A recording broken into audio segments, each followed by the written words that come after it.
আসসালামু আলাইকুম ওরহমতুল্লাহি বারাকাতুহু। আজকে আমরা সংক্ষিপ্তভাবে সালাতুল মারিজ তথা অসুস্থ ব্যক্তি কিভাবে নামাজ আদায় করবে এ সম্পর্কে মাসলাভিত্তিক কিছু আলোচনা শুনব। সালাতুল মারিজ কাকে বলে? প্রত্যেক আকেল বালেগ পাগলের উপর ফরজ নয়, বালেগ নাবালেগের উপরে ফরজ নয়। প্রত্যেক বালেগ মুসলমানের উপর দৈনিক 5 ওয়াক্ত নামাজ ফরজ। কোনো অবস্থায় নামাজ ছেড়ে দেওয়ার অনুমতি নেই। কেউ যদি দাঁড়িয়ে নামাজ আদায় করতে সক্ষম না হয় তাহলে সে বসে আদায় করবে। যদি বসেও আদায় করতে সক্ষম না হয় তাহলে শুয়ে ইশারায় নামাজ আদায় করবে। তথাপি নামাজ কাজা করা যাবে না। এ সম্পর্কে মাসালা। সিজদা করতে না পারলে করণীয় কি? কোনো ব্যক্তি অসুস্থ বা মাজুর হওয়ার কারণে সিজদা দিতে না পারলে বসে ইশারায় সিজদা করবে। এক্ষেত্রে রুকুর তুলনায় মাথা একটু বেশি ঝুঁকাবে। রুকুতে এরকম ঝুঁকালো, সেজদাতে আরেকটু বেশি ঝুঁকাবে, অর্থাৎ সেজদার সময় মাথা একটু বেশি ঝুঁকাবে। বালিশ কিংবা অন্য কোনো কিছু উঁচু করে তার উপর সিজদা করা কোনো প্রয়োজন নাই, বরং মাথা একটু ঝুঁকালেই যথেষ্ট হবে। অনেকে সামনে বালিশ দেয় বা টুল দেয়, টেবিল দিয়ে এই বালিশের উপরে সাজদা করে, এরকম নিয়ম নাই। শুয়ে নামাজ আদায় করার পদ্ধতি। অসুস্থ ব্যক্তি শুয়ে কিভাবে নামাজ আদায় করবে? যে ব্যক্তি বসেও নামাজ আদায় করতে সক্ষম নয় সে শুয়ে নামাজ আদায় করবে। এই আদায় করার দুই পদ্ধতি। একটা হলো মাথা পূর্ব দিকে এবং উভয় পা পশ্চিম দিকে ক্যাবলার দিকে দিয়ে চিত হয়ে ইশারায় নামাজ আদায় করবে।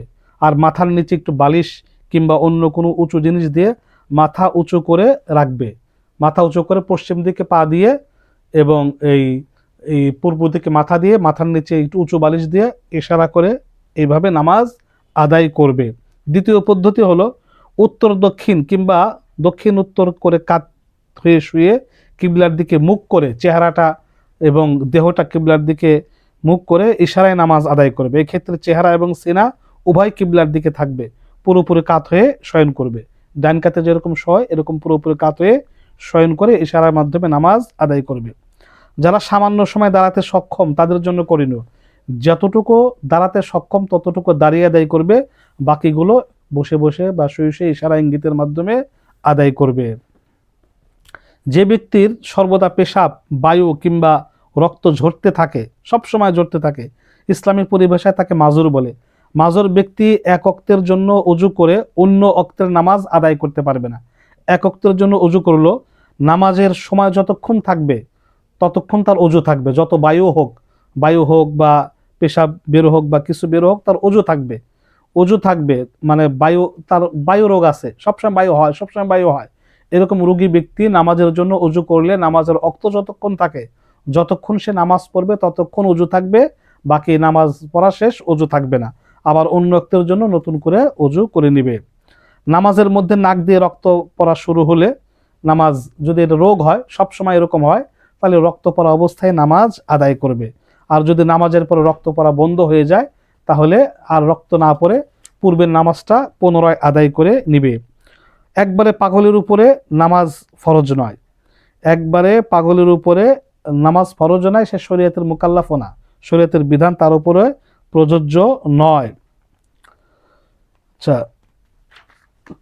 চোখে অপারেশন করলে করণীয়।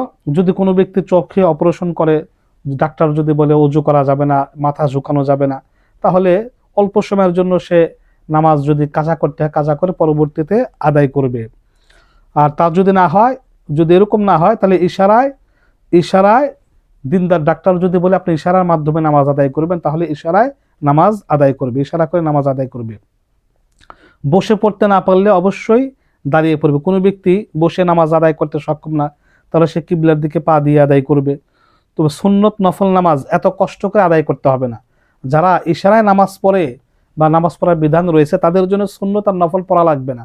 ফরজই তো কষ্ট করে পড়ছে, সেখানে সুন্নত আর নফল না পড়লেও কোনো সমস্যা হবে না। কোনো মহিলার প্রসব বেদনা শুরু হয়ে গেলে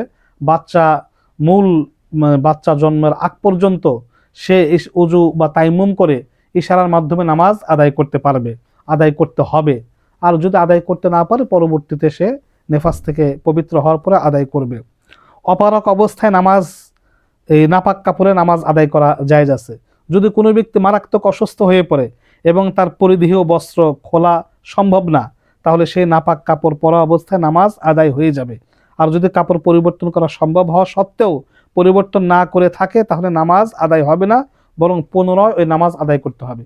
কেউ এমন জায়গায় গিয়েছে তার নিচে মানে হাফ প্যান্টে বা বিভিন্ন জায়গায় একটু পেশাব লেগেছে, ওটা খোলা সম্ভব না, তাহলে ওই অবস্থায় ওই নামাজ ওযু করে নামাজ আদায় করলে নামাজ হয়ে যাবে। সেক্ষেত্রে একটু পানির ছিটা দিয়ে এখানে নিবে যাতে ওয়াসওয়াসা সৃষ্টি না হয়। অজ্ঞান অবস্থায় নামাজ কাজা হলে করণীয়। অজ্ঞান দুইভাবে হয়, একটা হলো স্বেচ্ছায় অজ্ঞান হওয়া, যেমন অপারেশন ইত্যাদির মাধ্যমে ডাক্তাররা অজ্ঞান করে। এক্ষেত্রে একদিন এক রাতের বেশি সময় অতিবাহিত হয়ে যায় তাহলে নামাজ অবশ্যই সময় অতিবাহিত হয়ে যায় তাহলে কাজা আদায় করতে হবে, অবশ্যই কাজা আদায় করতে হবে। আর যদি দ্বিতীয় অবস্থা হলো প্রাকৃতিক কারণে অজ্ঞান হয়ে গেছে, সেটা যদি একদিন এক রাতের চেয়ে কম সময় অজ্ঞান অবস্থায় থাকে তাহলে উক্ত নামাজ কাজা করতে হবে। আর যদি একদিন এক রাতের চেয়ে বেশি সময় অতিবাহিত হয়ে যায় অজ্ঞান থাকে তাহলে ওই নামাজ মাফ হয়ে যাবে, ওই নামাজ আর পড়তে হবে না। বেহুশ হয়ে থাকলে আর নামাজ পড়তে হবে না, তবে একদিন এক রাতের কমে থাকলে অবশ্যই সেই নামাজ আদায় করতে হবে। বাস, ট্রেন, লঞ্চ ও বিমানে নামাজ পড়ার নিয়ম।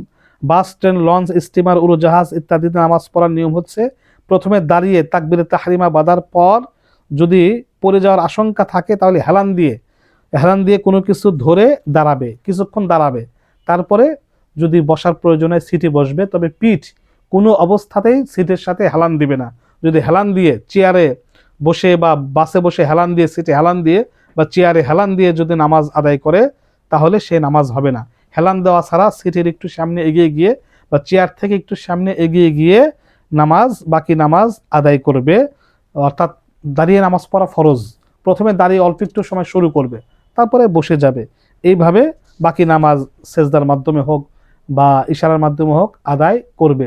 তবে এক্ষেত্রে অনেকে বাসে নামাজ পড়ার সময় সিটির উপরে সেজদা দেয়, সিটির উপরে এভাবে সেজদা দেওয়ার কোনো প্রয়োজন নাই, বরং ইশারার মাধ্যমে রুকুতে একটু ঝুঁকবে, সেজদাতে আর একটু বেশি ঝুঁকবে, এইভাবে নামাজ আদায় করবে, এইভাবে নামাজ আদায় করতে হবে। অর্থাৎ অসুস্থ অবস্থায়ও নামাজ ছাড়া যাবে না।